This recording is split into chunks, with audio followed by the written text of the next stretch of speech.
8. Kirko Mossy. Bilkirkondren Kirko Mossy, which translates to Car Cemetery, is located in southern Sweden outside the town of Reed. According to legend, a man named Ake Danielsson relocated to the bog's edge to be a peat miner. He worked by hand to gather the natural fuel and fertilizer, and found so much that he had to make a peat shredder out of old car engines. Luckily, demand for vehicles was increasing at the time, and people began to leave older, wrecked cars outside of Reed, cluttering the forest near town. Even though he had no professional background in auto repair, Danielsson began using these wrecked cars to educate himself. He eventually started a second company selling replacement parts. The operation became known as Ake's Bliskrot, or Ake's Car Scrap. His vehicle collection grew till 1974. Danielsson moved into a retirement home in 1991, leaving the cars exactly as they were when the firm closed in the 1980s. As time passed, the vehicles began to get unwanted attention from passing tourists. Reed City Hall was not a fan of this graveyard. They were concerned the cars might have harmful effects on the environment. They ordered the cars to be transported to an approved recycling facility, or else Ake would face heavy punishment. He'd always been conscious of the possibility of contamination and removed any gas, oil, and batteries from the cars to protect the peat bog. Lobbyists advocated in Danielsson's favor to keep the scrapyard open. In November 1998, they won over the council and a license was given until 2047.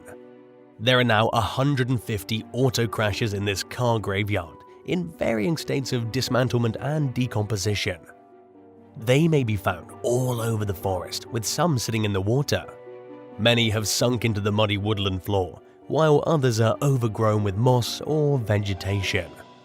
Danielsson died in 2000, but his junkyard will be kept open for many years. 7. Rosie the Shark. In 1997, Rosie the Shark became famous when she got entangled in the Lucan family's tuna fishing nets in South Australia. She was so caught up in the nets that there was no way to safely release her. The fishermen had no choice but to kill the shark gently. Wildlife Wonderland became interested in Rosie and chose to buy her from the Lucan family. But when they were carrying Rosie to her new home in Base Victoria, she was caught by South Australian authorities thanks to a missing persons report. She was released to her new home at Wildlife Wonderland after an autopsy revealed no human remains inside, and she was on display there until 2012. It featured real animals and a museum in the shape of a 100-meter-long earthworm, as well as educational displays and other activities.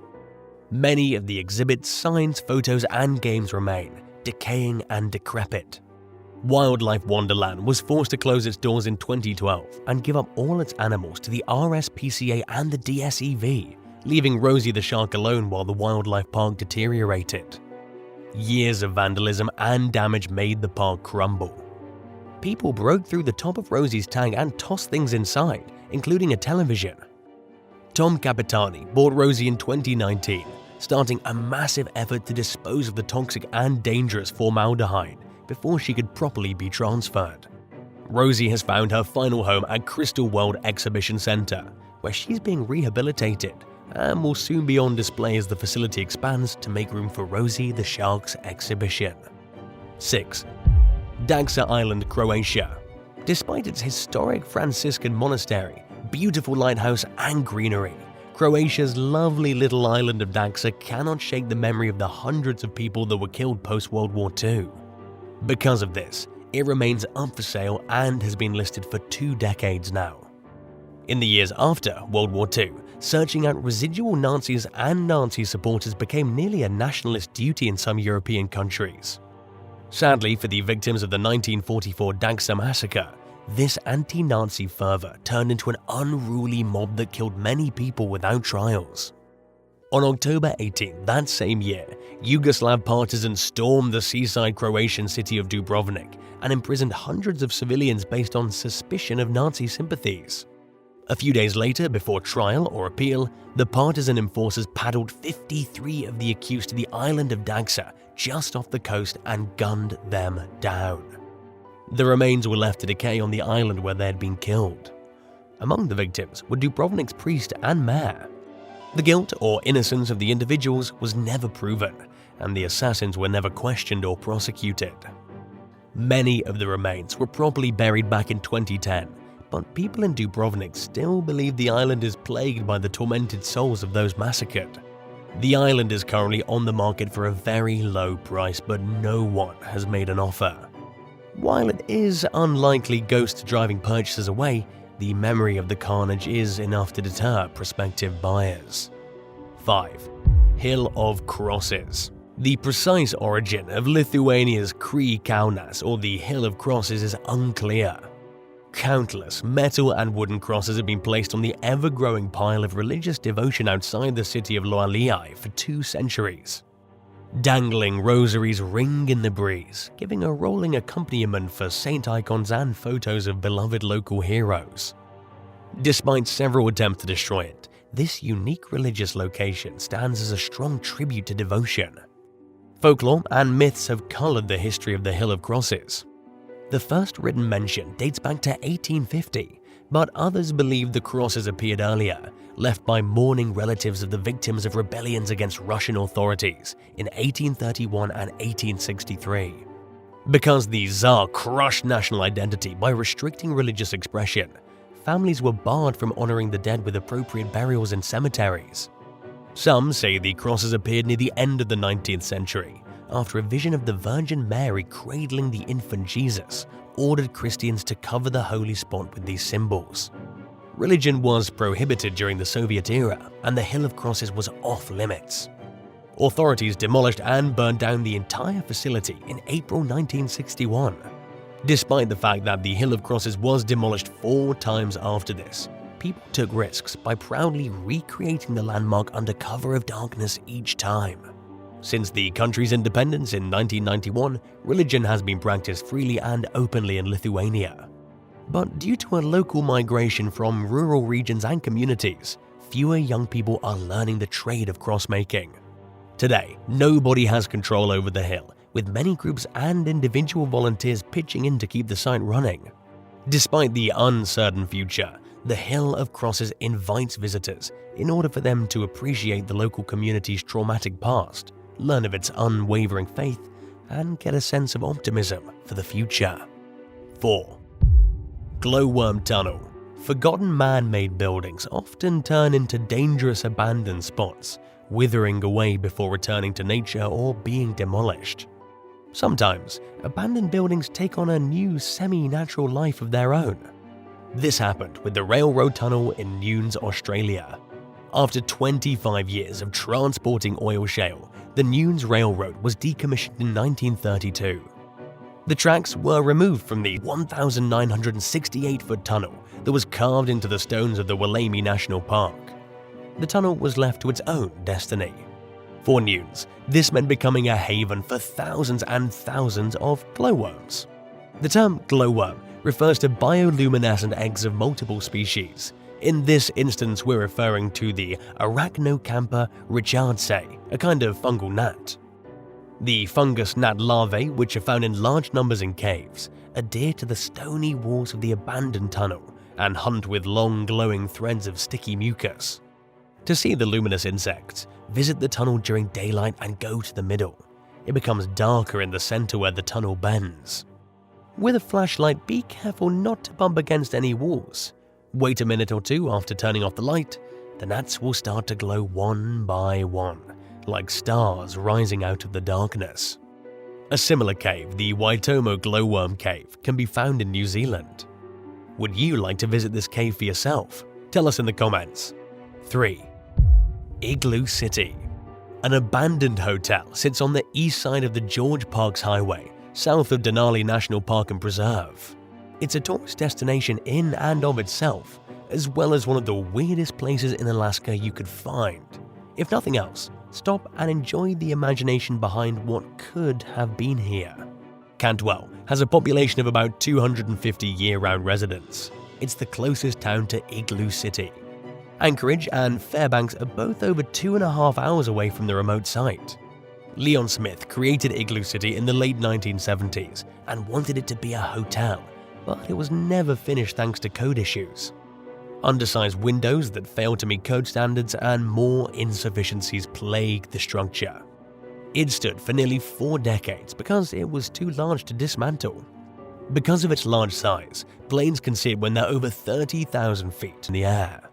The 4-story circular construction, designed to look like an igloo, is believed to be made up of 888 sheets of plywood with urethane outer insulation.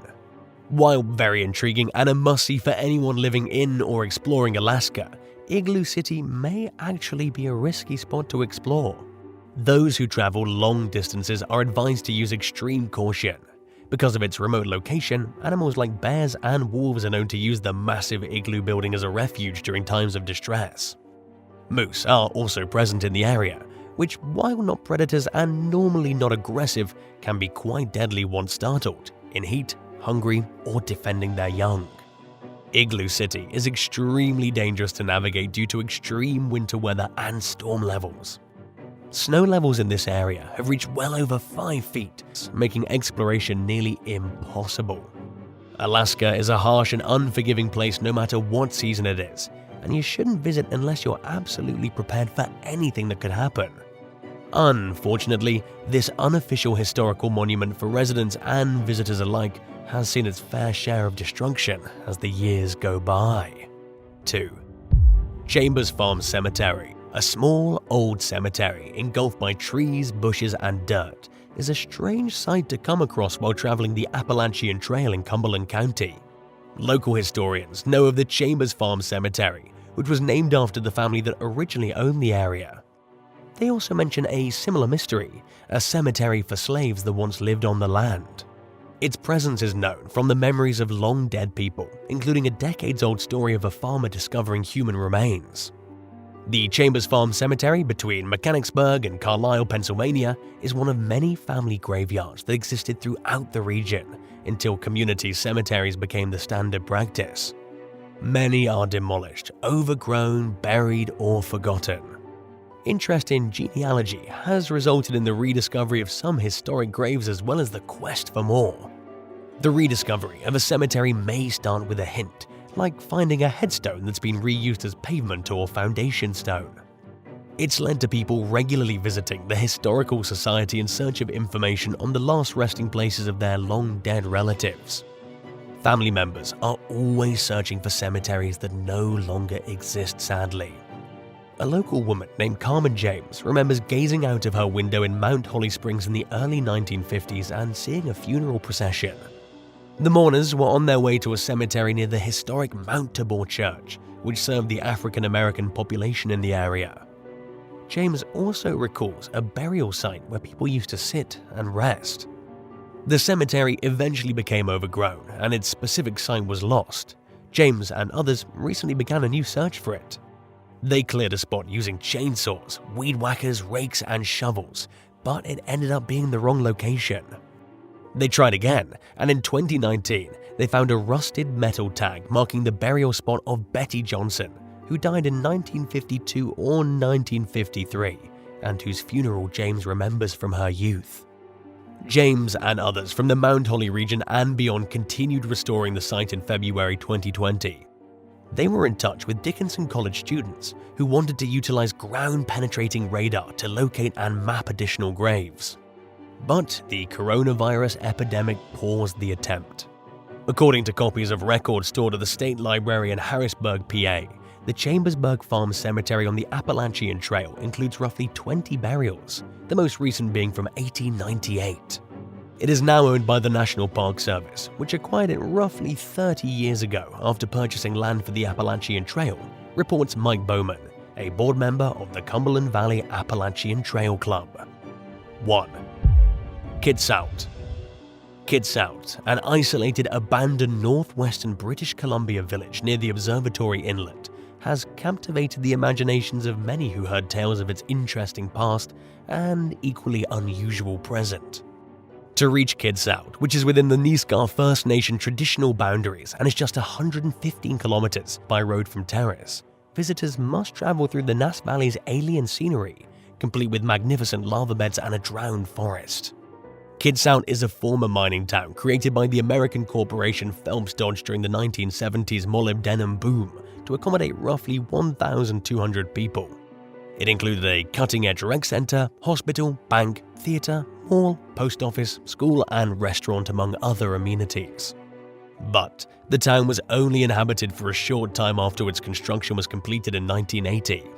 Some claim the mine closed and the village was abandoned overnight after the price of molybdenum fell in 1982. On October 31, 1983, the last people left town, and the modular houses were moved out and sent to Terrace, Saskatchewan, and Alberta. The school was evicted and relocated to Kamloops. No one was allowed near the abandoned town for the next quarter century. Krishnan Suthantheran, a Virginia-based Indo-Canadian businessman, purchased the town in 2005 for $6 million and gave it a new name, Chandra Krishnan Kitsalt, after his deceased mother. The tycoon's first goal was to resurrect Kitsalt as a haven for scientists, artists, and free thinkers from around the world. The funds to fuel his vision would be raised by opening Kitsalt's doors to retreats, ecotourism, film projects, and other activities. That never happened though. Suthantheran shifted his focus almost a decade later, in 2015, to LNG, a commodity that spurred a gold rush mentality in the northwest part of the country. A small distance from Kitsalt, near the Observatory Inlet, lies abandoned copper, silver, and zinc mining towns, which are featured among BC's famous ghost cities. These ghost communities add to the eerie atmosphere surrounding Kitsalt. Visitors are told to take off their shoes before entering the sites. While strolling from room to room barefoot, one's feet are barely stained, attesting to the thorough labor put into the town's preservation. Every year, $500,000 is spent on Kitsalt's upkeep. It's almost like the town is locked in a time loop. But because Suthantheran's ideas are dependent on the building of the pipeline route, it may be some time before the lost paradise is totally rediscovered. Thanks for watching. Have you ever visited an abandoned building? Tell us about it in the comments below and don't forget to subscribe. See you next time. Bye.